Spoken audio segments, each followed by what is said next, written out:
This is for educational use only.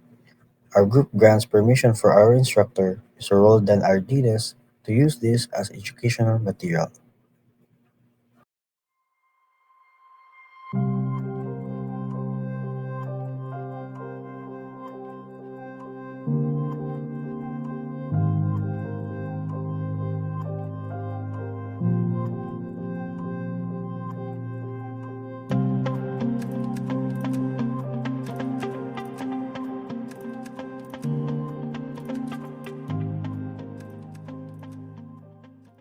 Manfred B. Seger stand out as one of the leading scholars in the study of globalization and its ideological underpinnings. Born in Austria, now professor of sociology at the University of Hawaii at Manoa, Seger's research has helped shape how we conceptualize and process the power structure that define our contemporary world.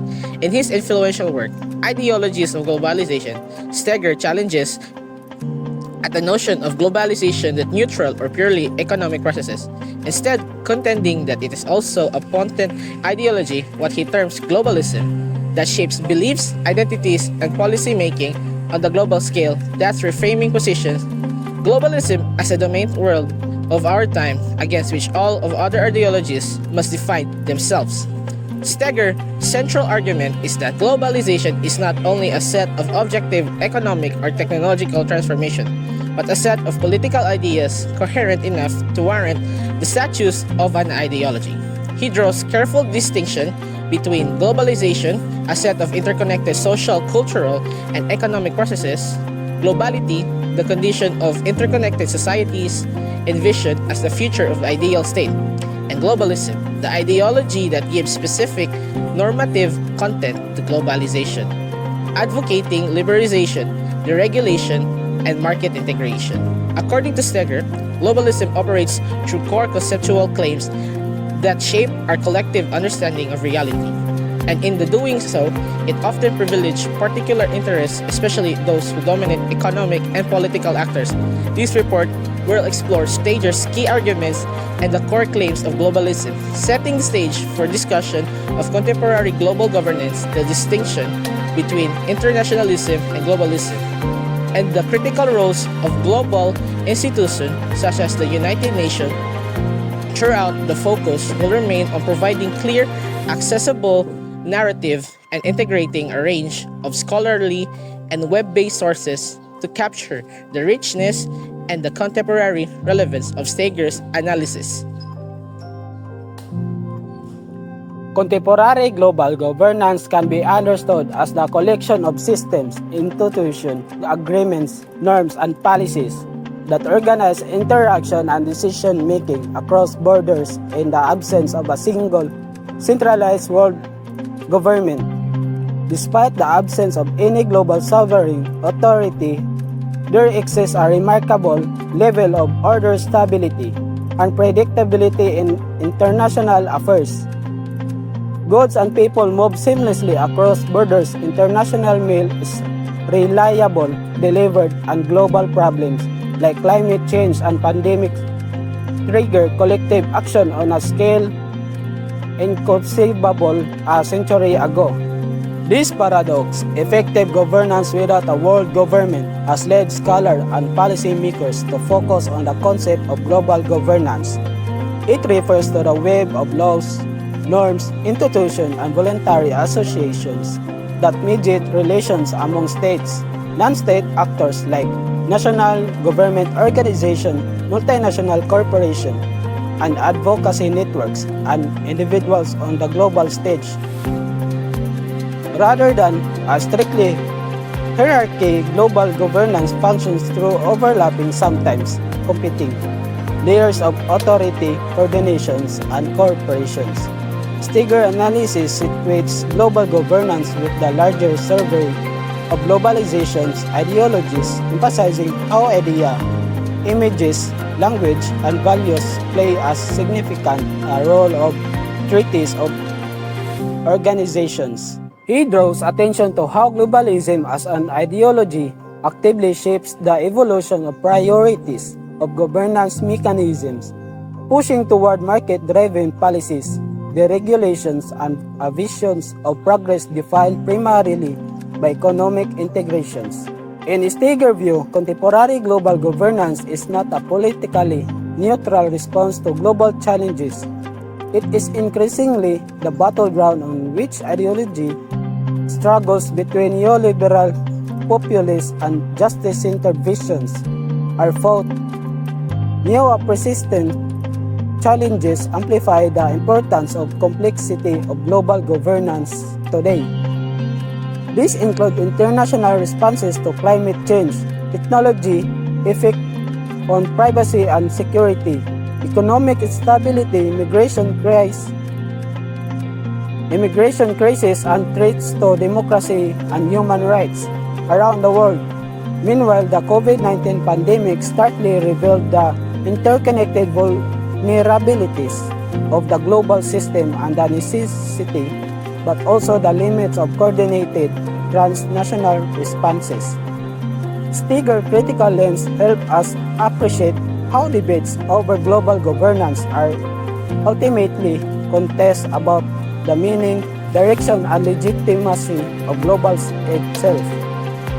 To appreciate Steger's core contribution to globalization studies, it is essential to distinguish between internationalism and globalism, two terms that are often used interchangeably but have distinct theoretical and political meanings. Internationalism emphasizes cooperation among sovereign nations, grounded in mutual respect for national autonomy and diplomatic negotiations.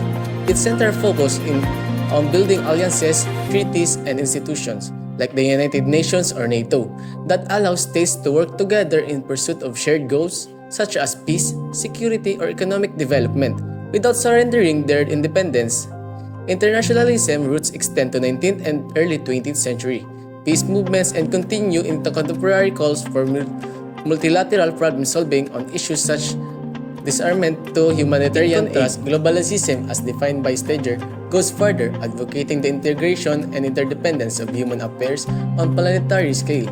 In Steger's words, globalism endows the buzzword globalization, with norms and values that seek to cultivate consumerist identities in a billion of people around the world, where the internationalism values diversity and respect the boundaries and autonomy of nation-states.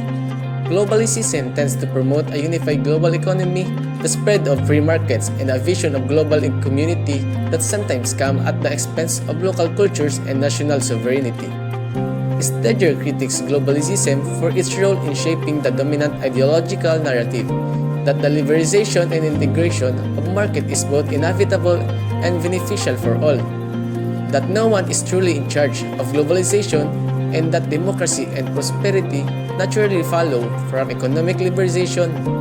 Internationalism in Steger frameworks become one of the globalism competitors or challengers, alongside new forms of populism, localism, and transnational justice movement.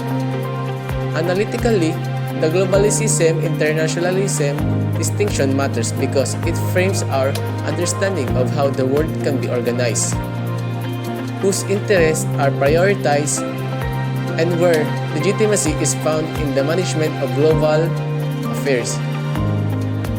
While globalism has helped drive economic growth and unprecedented integration, critics drawing from both internationalist and justice perspectives note its tendency to erode local autonomy, exacerbate inequalities, and substitute market logic for substantive democratic participation.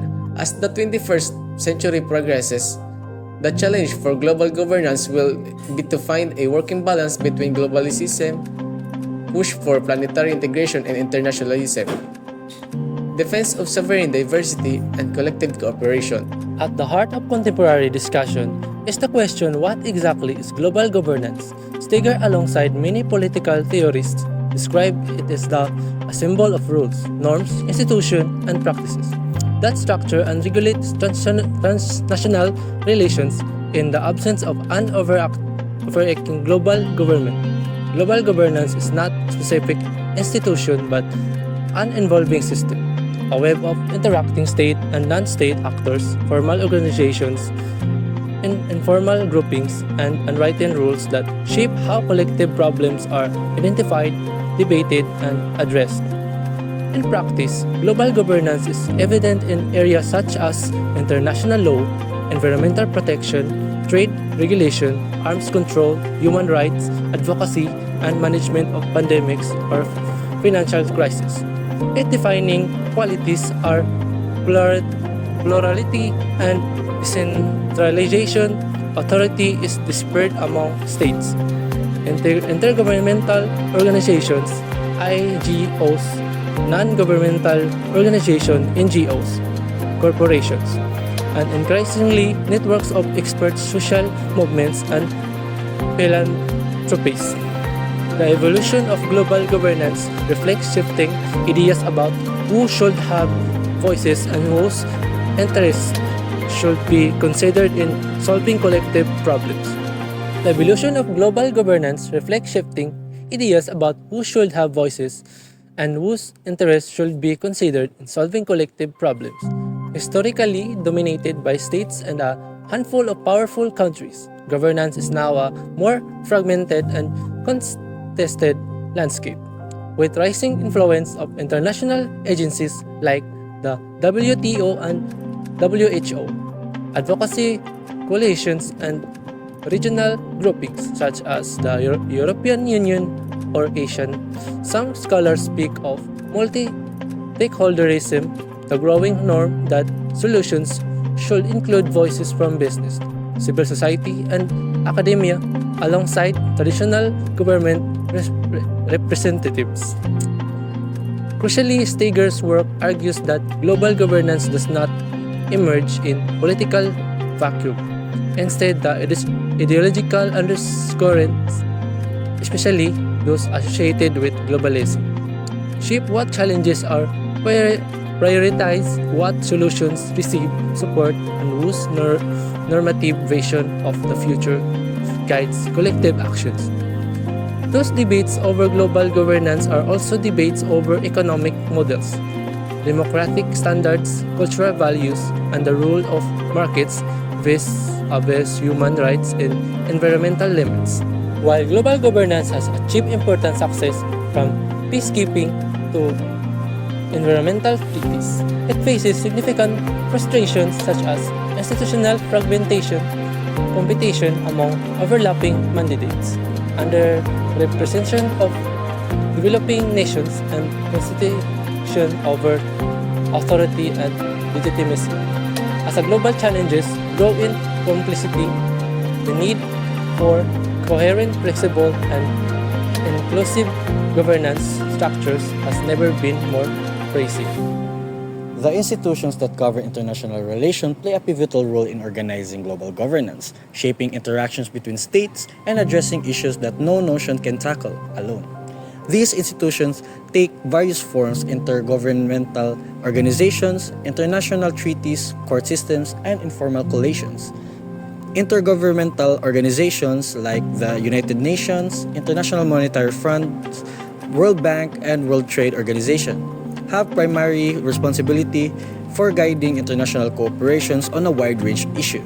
The UN, founded in 1945, remains the principal site for multilateral dialogue, peacekeeping, humanitarian actions, and norm settings with its 6 major organs and over 30 specialized agencies ranging from the WHO and UNESCO and UNICEF.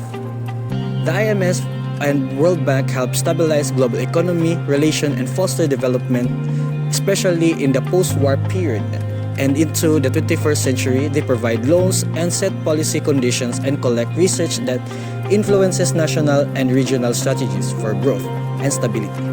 The WTO oversees trade agreement, resolves disputes, and promotes the free flow of goods and services.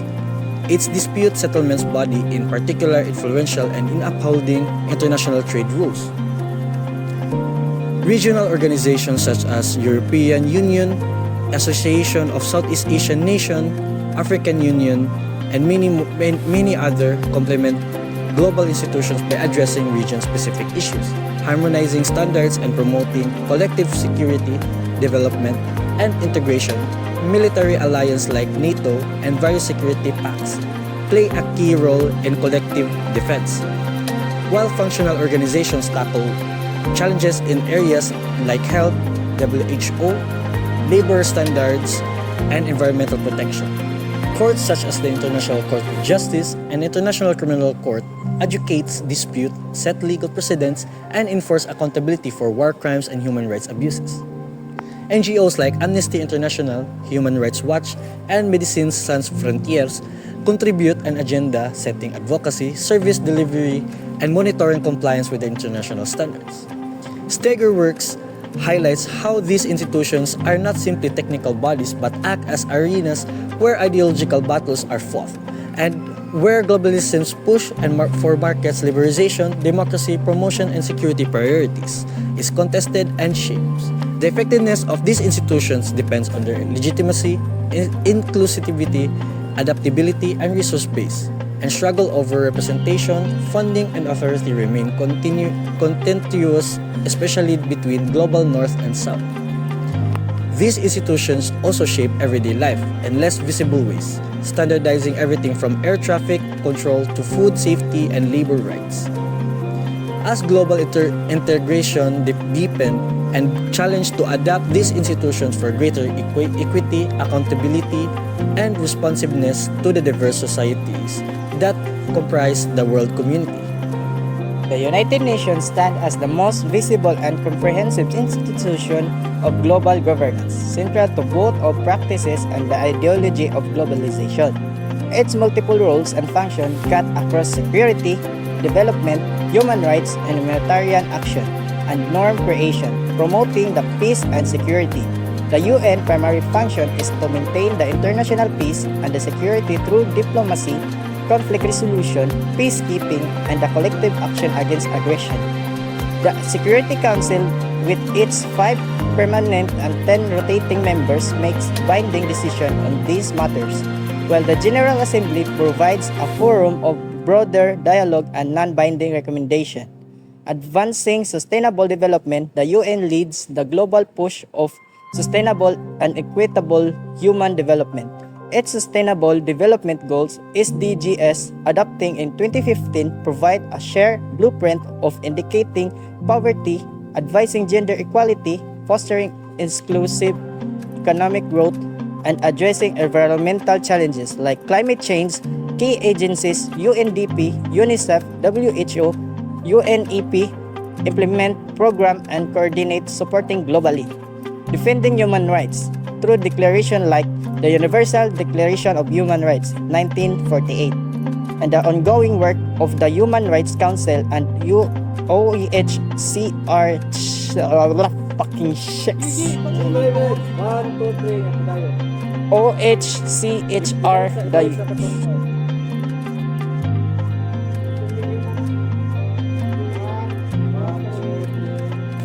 defending human rights through declaration like the Universal Declaration of Human Rights 1948 and ongoing work of Human Rights Council and OHCHR. The UN set normative standard and provides mechanism for monitoring advocacy and fundamental freedoms humanitarian assistance.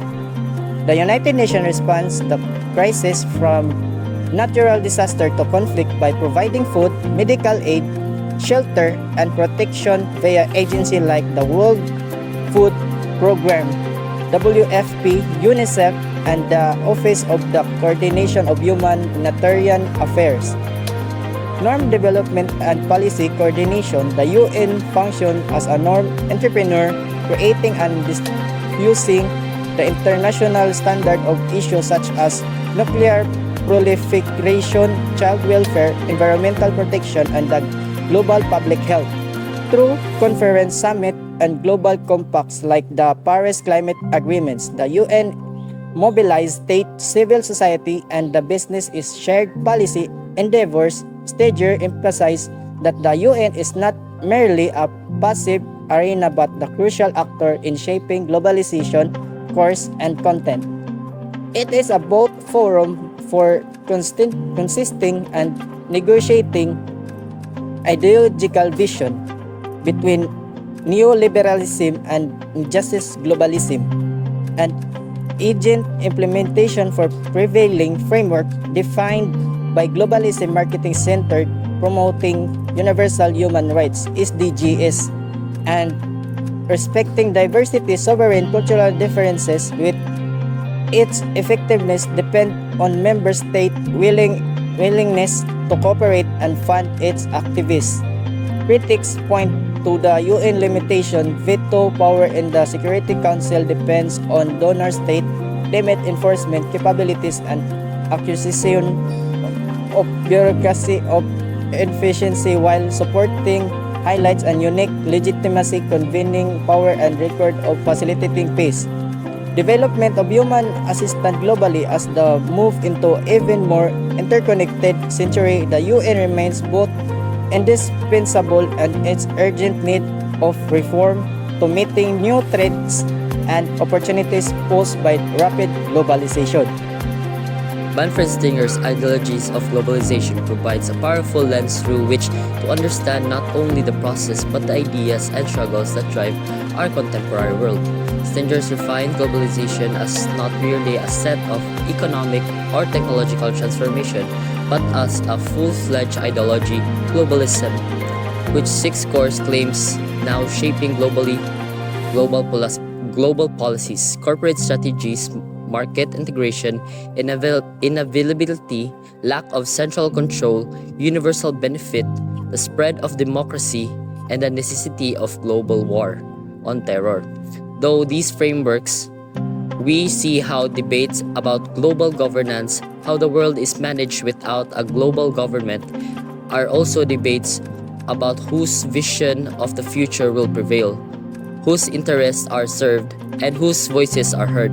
The challenges and tensions between internationalism and globalism highlights the stakes of these debates, with internationalism championing sovereign cooperation and diversity, while globalism pushes for deeper integration and sometimes homogenization at the possible expense of autonomy and justice. Global governance today is a complex tapestry of state and non-state institutions, the United Nations, IMF, World Bank, WTO, Regional Bloc Court, and the vast networks of NGOs and civil society actors. Their success and failures due as much to ideological constraints as to technical expertise or international designs. The UN especially illustrates both the transformative potential and the drought constraints of multiple corporations in an era shaped by globalism priorities and competing visions of world order. For students of globalization, the practitioners like Stinger's analysis insist that importance of critical thinking about the ideas of farming our politics and policies, and globalization continues to accelerate, offering both promise and peril. The need for inclusive, accountable, and adaptable forms of global governance become very ever clear, where a more just and sustainable future takes shape while depending in part on our willingness to question dominant narratives, empowering diverse voices, and search for viable collaborative paths that respect both shared humanity and real differentiation.